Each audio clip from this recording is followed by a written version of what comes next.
All right, I think I'll get started. It is noon.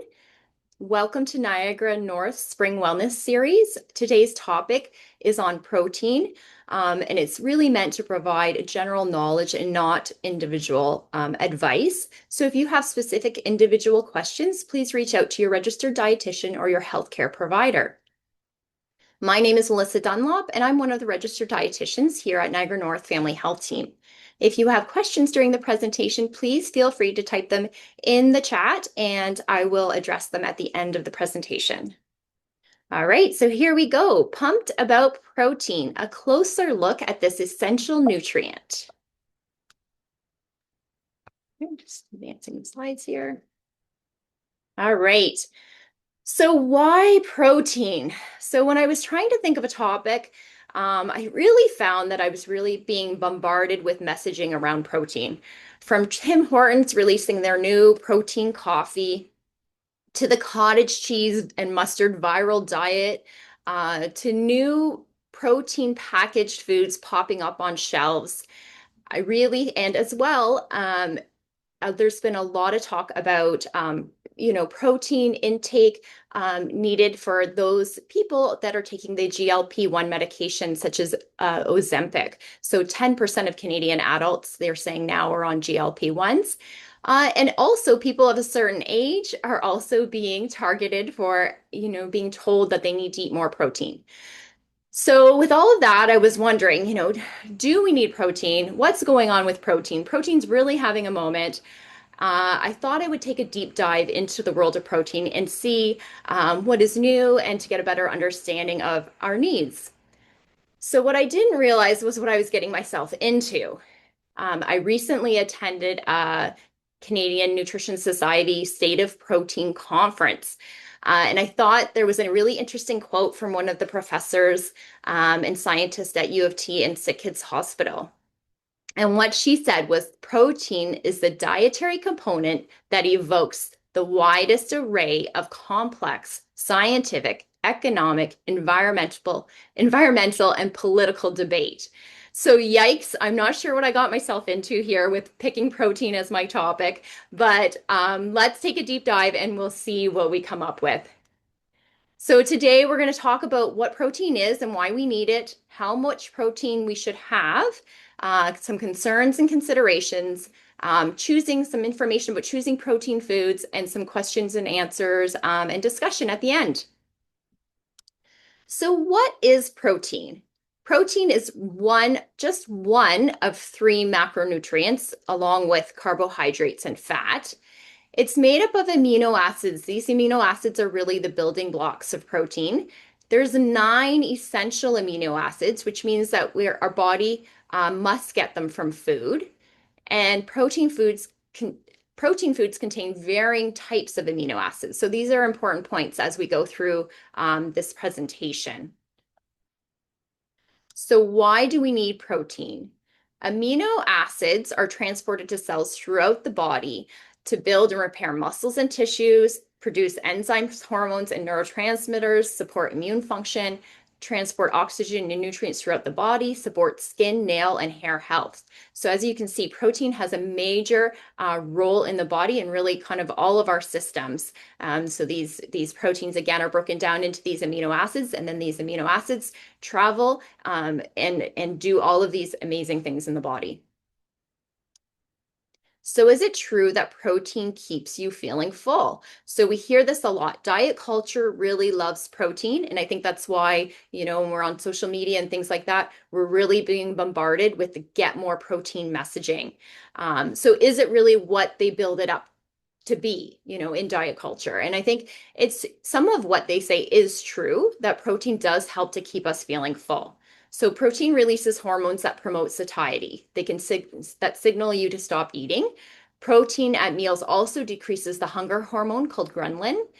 And also the process of digesting and absorbing protein requires more energy than any other macronutrients. So protein does help to kind of slow us down, and adding protein to a meal with carbohydrates can really help slow down the release of carbohydrates, resulting in lower effect on our blood sugar levels.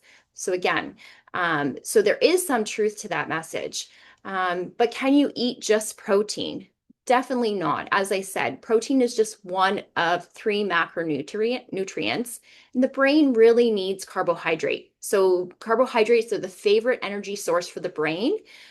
Often people on diets who only eat kind of or eat high protein and are not getting enough carbohydrates often crave those carbohydrates. So often what I hear is people will say, they'll have a protein shake for breakfast, they'll have, a salad with some protein on it for lunch, and then, by the time they're driving home from work, they're really craving some high sugary foods. And when they get home for supper, maybe they overeat at supper or snack in the evening and they feel a little out of control with food.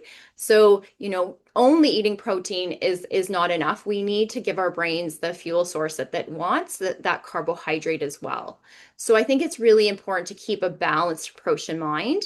If we prioritize protein, then we may reduce those other macronutrients as well as micronutrients needed by the body. So a balanced approach makes healthy eating more enjoyable and sustainable because we're getting everything that we need. And fats really do help to provide good flavor in our foods. And again, carbohydrates, when we're getting enough carbohydrates, the diet is more sustainable. So again, it's a balanced approach. So how much protein do we need? So this is a big area of debate, and we'll talk quite a bit about this. So many factors determine how much protein we need. So our age, our gender, our activity level, and our health status. And it's important to note too that our protein needs change as we do, right? Depending on all of those factors, our protein needs will change as we kind of go through life. So the controversy lies in how much protein we need. And I think that that's why, again, the protein messages, we're bombarded with them and nobody really knows how much protein we need because there's lots of controversy in the scientific literature. So currently, our protein recommendations are based on the recommended dietary allowance, or RDAs. And what scientists do seem to agree on is that this number is a minimum amount of protein needed to prevent deficiency in 97 to 98% of healthy individuals. So the key word here being minimum. So maybe not optimal. The RDA is represented as the amount per kilogram body weight. And this is based on nitrogen balance studies, and they were using high quality protein. People were eating high quality protein in these studies. So again, so on the graph, you can see that for adults, it's 0.8 grams per kilogram. Protein is the requirement.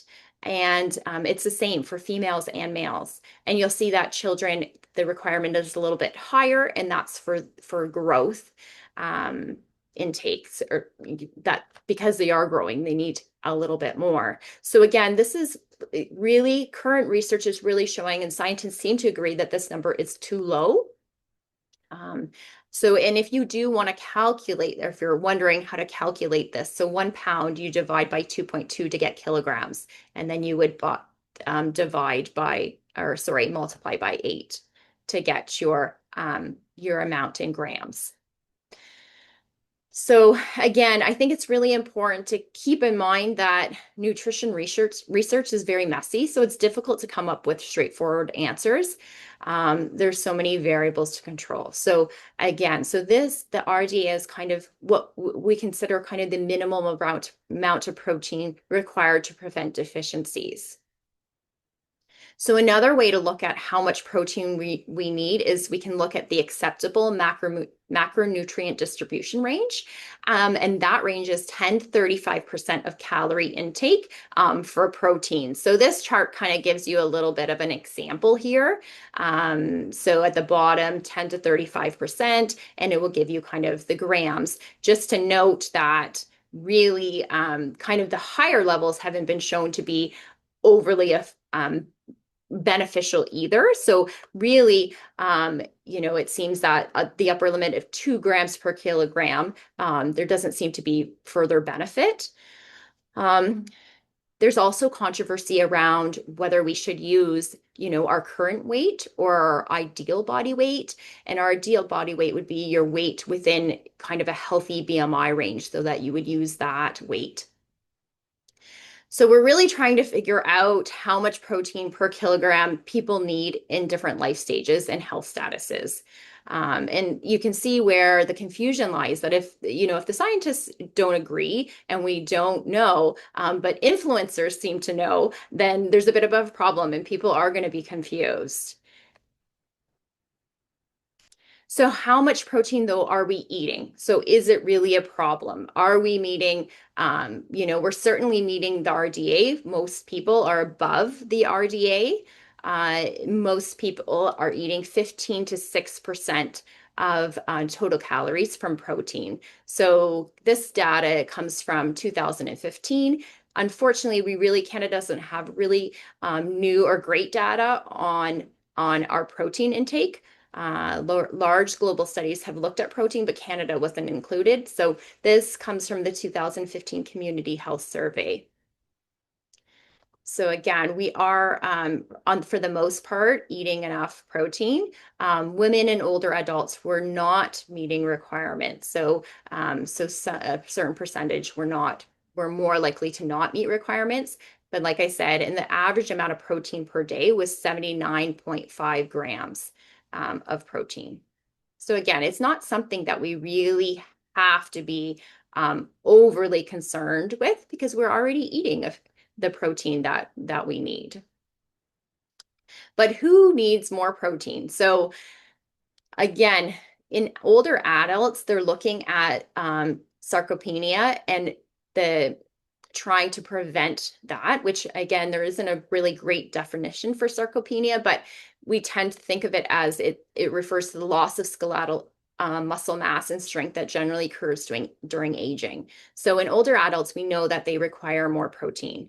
We need more protein when we have wounds or we're in critical illness. Again, times of growth, as we saw with children, in pregnancy and lactation as well. Athletes and active people will require more protein. And again, like I said, people who may be taking the GLP-1 medications, we want to preserve lean muscle mass or those on low calorie diets. So this kind of the population. And again, I'm not going to go through the amounts for each of these populations. Like I said, it's great to reach out to a registered dietitian for kind of finding out kind of what your individual needs are. But we are going to look at older adults because I think this is a really important population that we need to look at. So they did look at a study and they found that 1 to 1.2 grams per kilogram body weight per day was recommended for healthy older adults. And then those older adults with acute or chronic disease, they said 1.2 to 1.5 grams per kilogram of body weight. And why do we worry about older adults? And that's because we do end up having some anabolic resistance to consume protein. So basically, we're not using the protein as well as we did before. So our body becomes less efficient at using the protein. That muscle burning switch doesn't turn on as easily as it did before. So what can we do? We need to eat more protein daily to make up for this. And eating protein at each meal and snack can be helpful, as well as making sure we're incorporating some resistance exercise, as we can see with these images on the right here.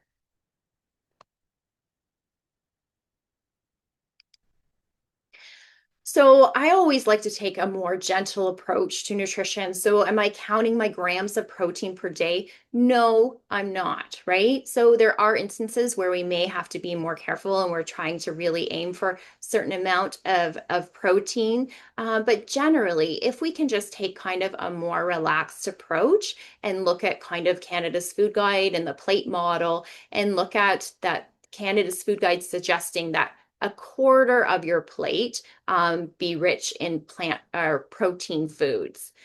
So a quarter of your plate each time you eat it might be an easier way to look at it than trying to count like your specific grams of protein per day. So just um, looking at that quarter of the plate idea.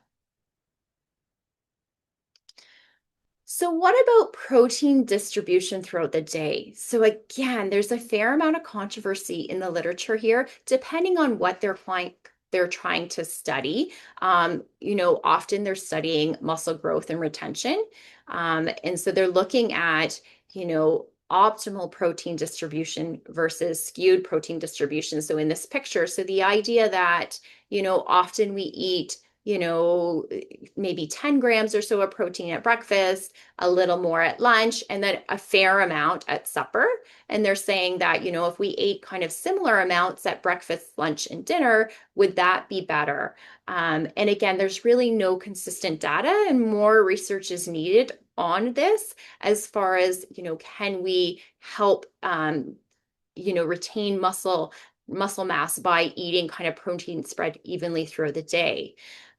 However, when we look at it more from the perspective of, just blood sugar control and feeling full and feeling satisfied, it makes a lot of sense to eat kind of protein spread evenly throughout the day.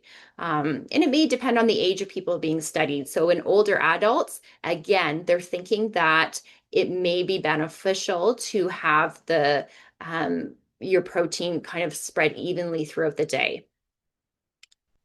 Overall, though, research is showing that meeting your total protein needs for the day is most important. And the upper limit per meal, really more research is needed. So when we're looking at like how much protein do we need to eat at a meal or can our body use per meal? There is some research to suggest that for young people, 0.24 grams per kilogram per meal, but that older adults need more protein per meal, so 0.4 grams per kilogram, and that's for that muscle protein synthesis. So again, we're taking kind of just a more gentle approach would be just to focus on making sure that you're getting some protein kind of each time you eat with your meals and snacks. So what happens to excess protein? Excess amino acids are converted into glucose, and if not needed, they're stored as fat. So really, can we eat too much protein? The answer, yes. Like it's not like carbohydrates where we can store some carbohydrate in our liver and our muscles. Our liver carbohydrates are depleted after 90 minutes of exercise. So we don't have huge storage of those either. But for protein, we don't have storage. So those amino acids, if we have excess amino acids, those are broken down and they are converted to glucose and then fat. So the nitrogen from the amino acids is processed in the liver and it's excreted as urea through the kidneys. So there's always been a little bit of debate about, is too much protein not good for the kidneys? And they really think healthy kidneys can probably tolerate, but if you don't have healthy kidneys or your healthy kidneys aren't functioning well, then excess protein can be more of a problem. And just a note here that protein contains the same amount of calories per gram as carbohydrate.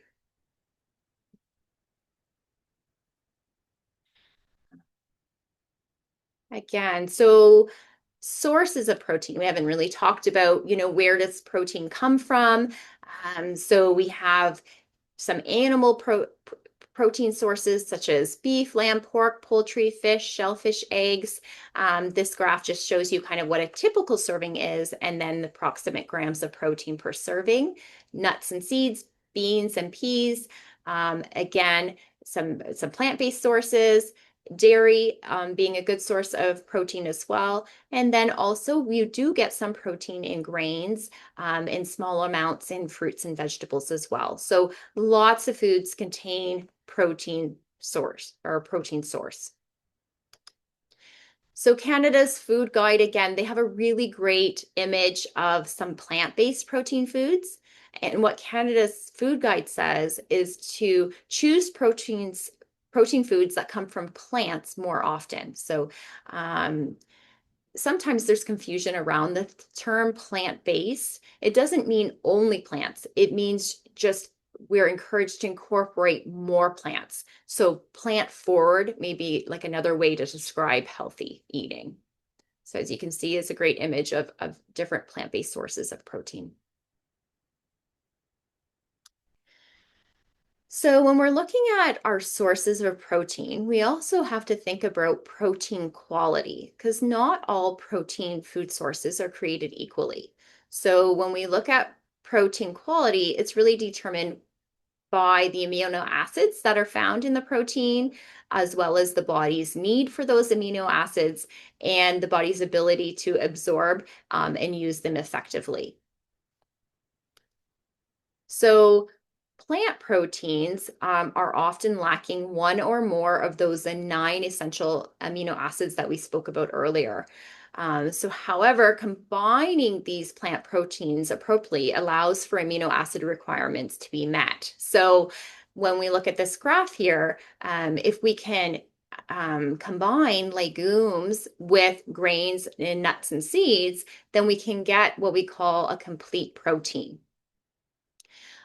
Also, you can combine plant proteins with a small amount of animal protein, such as adding an egg to a dish, and that really helps to improve the protein quality of a meal. As well, cooking and processing plant-based proteins overcomes issues with absorption. So, often we're eating these things cooked, so it's not such a huge problem that they contain kind of these anti-nutrients that sometimes impact our ability to absorb them. And if we're eating optimal amounts of protein, so again, we're eating 15 to 16% of our total calorie in protein, then again, we'll make up for some of those amino acids in the plant proteins. Not being adequate because we're eating in abundance, and it does take some planning ahead to kind of combine these proteins to make sure that we're getting all of the amino acids. So again, really incorporating a variety of protein-based foods helps to ensure adequate nutrients aside from meeting amino acid needs. So yes, so I think it's important that we look at this and symbol. A lot of times I feel like in the research we're seeing many it almost, or not in the research, sorry, what we're seeing kind of more social media and things like that, it seems to be always phrased like animal versus plant protein. And what many scientists are saying is more so animal and plant proteins is the way to go. So, because they each have really important benefits to them. So when we look at animal proteins, beef is a really great source of hem iron. B12 is only found in animal proteins, animal foods. Eggs are like one of your best sources of choline. Fatty fish, again, contains those omega-3 fatty acids, the EPA and DHA that are found in the fish. Your dairy is a great source of calcium. And then when we look at plant proteins, they're a fantastic source of fiber, right? So many are really high in fiber. So your legumes, for instance, your beans and lentils, they provide some great soluble fiber and B vitamins. Phytochemicals, like those antioxidants, when we think about plant foods, that's where all the color comes from in our diets. And those, again, are really beneficial for our overall health. And again, all of these other micronutrients that are found in plant proteins that are helpful for our health. So again, thinking more so about the and versus the versus. Incorporating, kind of combining the two. So again, just messaging around overcoming lower protein quality. So for older adults, again, so if we know that older adults tend to eat less food if their appetites decline, then therefore they have lower protein intake. So if you're only eating plant foods, you have to eat more plant foods in order to meet those amino acid requirements. So that becomes a bit of an issue if you're not eating as much food overall. Also, older adults often have a lower calorie requirement, but more nutrients are needed. And animal protein has more protein per calorie than plant proteins do. So, adding some animal protein helps to meet those amino acid requirements. This graph just shows, again, the number of serving of foods that would be needed in order to meet 20 grams of protein. So the good news is that we tend to eat a combination of these protein foods. I would say where it matters more it would be in countries where, high quality protein foods are less available.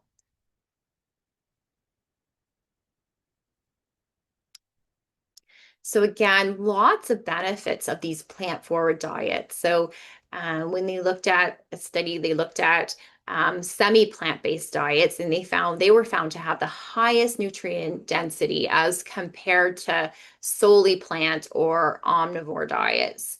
Um, we also know that plant-based foods um, if you're eating plant-based foods, you're eating kind of healthier plant-based foods. So eating whole foods versus like highly processed meat substitutes and things like that. When they look at that, they found that there's an inverse association with plant-based foods and cancer risk, specifically colon and breast.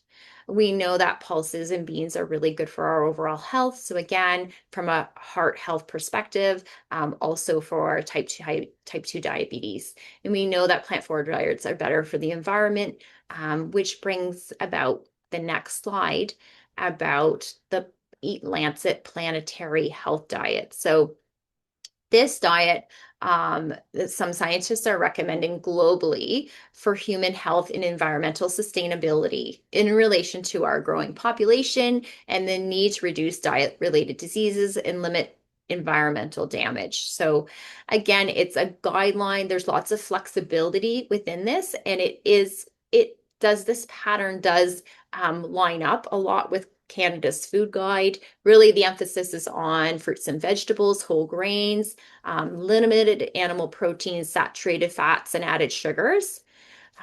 So there are some shortfalls and some controversy around this diet. So some scientists are saying that the emphasis on really low meat intake may not meet the micronutrient needs of women of reproductive age. So there's lots of kind of thoughts around this diet, and they are, working towards, okay, what are the shortfalls of this diet and how can we work around those? But again, it's that kind of plant forward approach.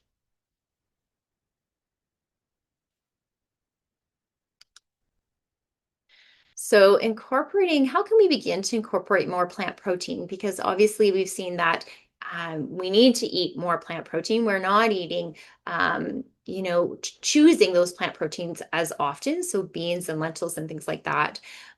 So often when I see people, it's the beans and lentils and tofu are kind of the plant proteins that people are not too sure about. What do we do with them, right? So I think just some quick tips about beans and lentils. So we talk about starting slow with those, and if we're adding them to our diet, because they are high in fiber, so we want to kind of increase them slowly. And our bodies do get used to consuming them. So, if you go slow, you may be able to digest them a little bit better. If you're using canned beans, which is a great, kind of a quick, easy thing to do, we talk about rinsing them really well before using them. And I talk about also adding them, to your meat-based dishes. So instead of doing, again, the kind of, or, the beans or the meat, instead, add the and there, right? So if you're having some ground beef, if you add some pinto beans and you're making, tacos, then again, you're kind of reducing that red meat and you're adding that plant protein. So, and then the beans also kind of take on the flavors of the meat as well. So it's a good way to kind of transition your taste buds into getting used to those plant proteins or those beans.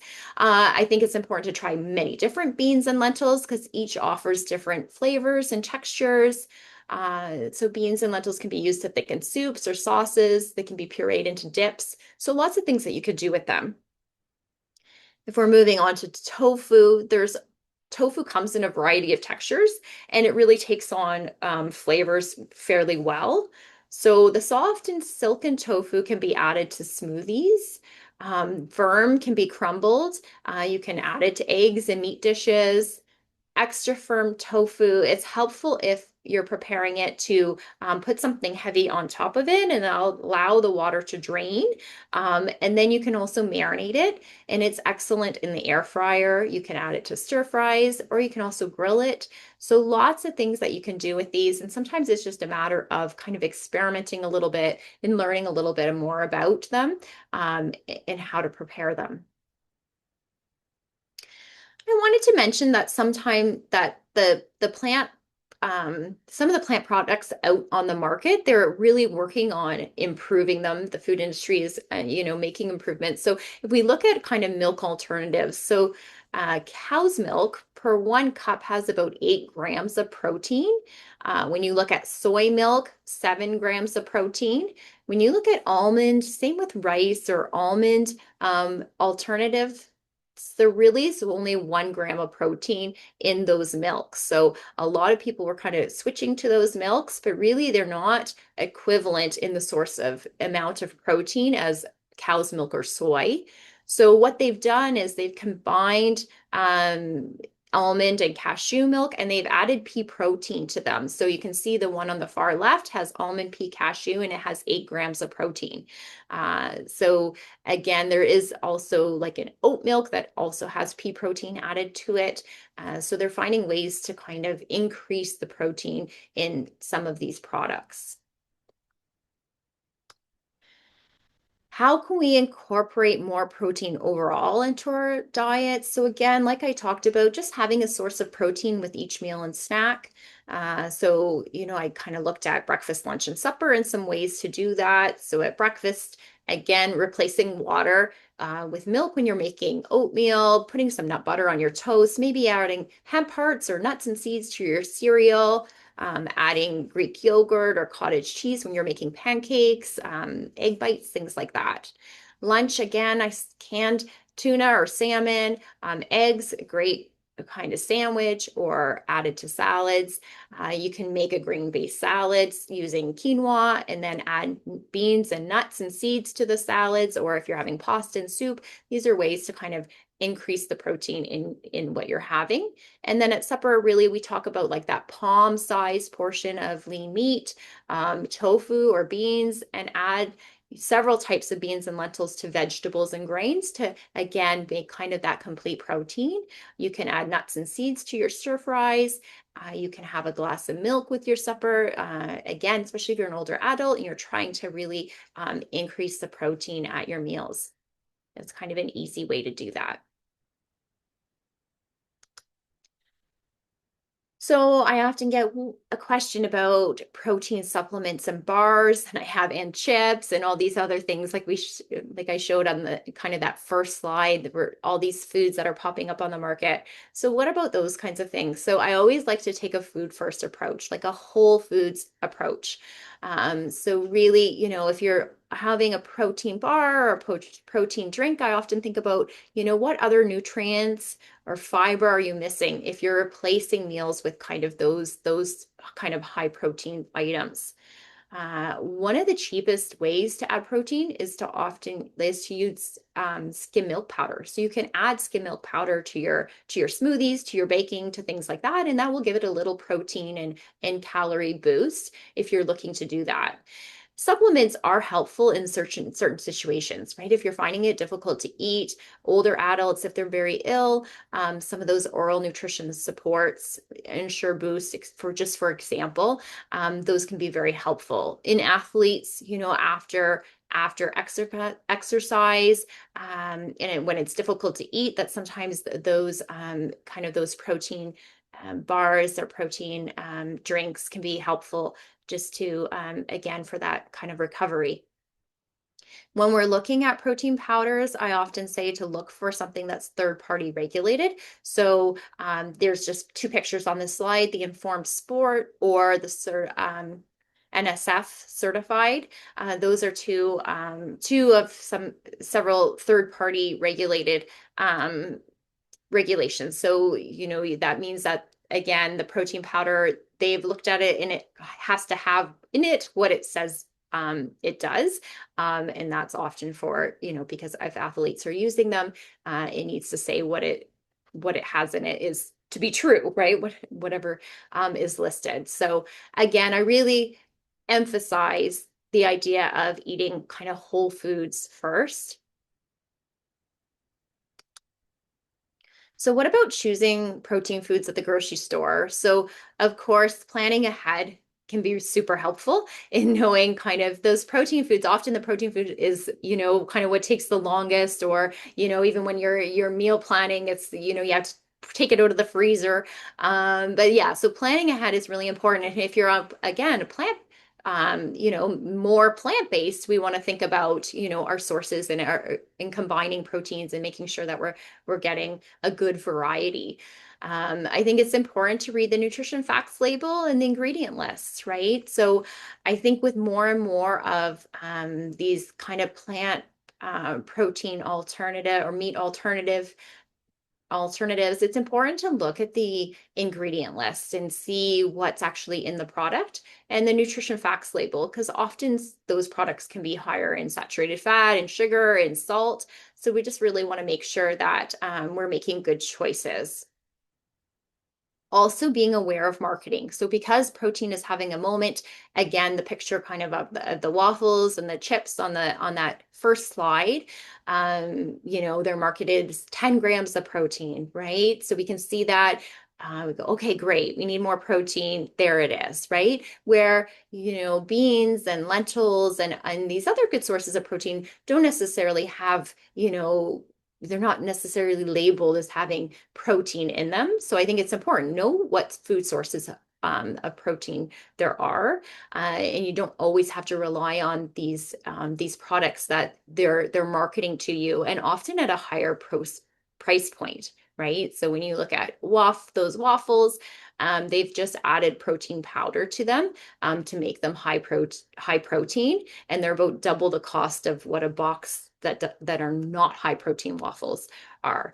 So again, I think it's just the idea of be aware that high protein doesn't equal healthy, right? So we still need to read the nutrition label and the ingredients list. Canned and frozen are often good options, right? So we talked about canned beans, frozen edamame. There's lots of good options there. And again, like I said, we know which foods are good sources of protein.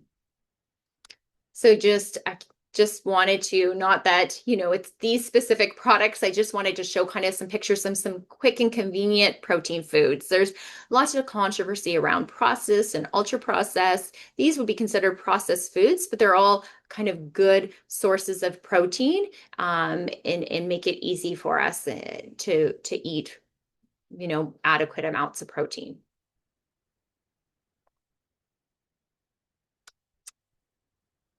So, key messages I think would really be that we take a balanced approach to our eating, right? So, when we look at Canada's food guide, that making sure that we're getting all of our macronutrients, that we're not over prioritizing protein for most of us. Again, older adults and certain populations might have to be a little bit more careful in making sure that they're meeting their protein needs.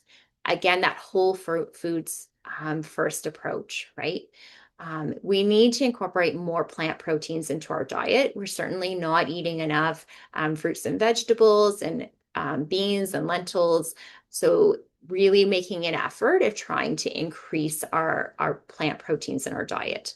And choosing lean animal proteins. So reducing processed meats, so deli meats and bacon and things like that. We know that those are not the greatest of choices. Again, pairing protein with resistance exercise is extremely important. Again, especially for older adults, but really for everyone, that resistance exercise is going to help with muscle. And again, like I said, some individuals require more protein, so it's best to speak with a registered dietitian, and we can talk about what protein requirements you might have and how to fit that in and how to balance your diet accordingly. So just some inspiration. This Wolf Family Health Study, they have some fantastic cookbooks, some on, limiting food waste, but their latest one is on plant-based proteins. This is just a QR code, takes you right to this cookbook, and it's got lots of great tips and tricks and then some great recipes for incorporating more plant-based proteins into your diet. Also, this video by Osteoporosis Canada for older adults, focusing on, again, protein and fragility and what you need to know. So this is a fantastic webinar also if you're looking kind of for more information. So thank you everyone for listening today, and we'll be able to take some questions and answers now.